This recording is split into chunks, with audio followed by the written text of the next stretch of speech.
Hey everyone! Today I'm going to show you how to add music to your WhatsApp status super easily. Step 1. Open Instagram. Yep, not WhatsApp. Instagram's the key here. Step 2.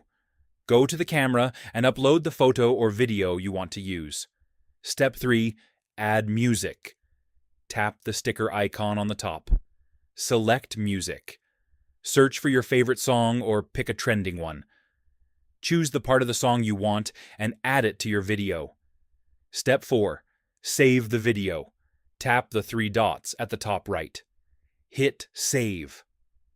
Wait a few seconds until it's saved to your gallery. Step 5. Open WhatsApp. Go to Status.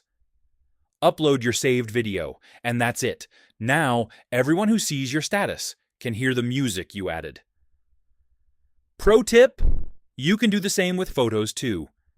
Just upload the photo on Instagram, add music, save, and post it as your WhatsApp status. If this helped, don't forget to like and subscribe for more social media tricks and tips.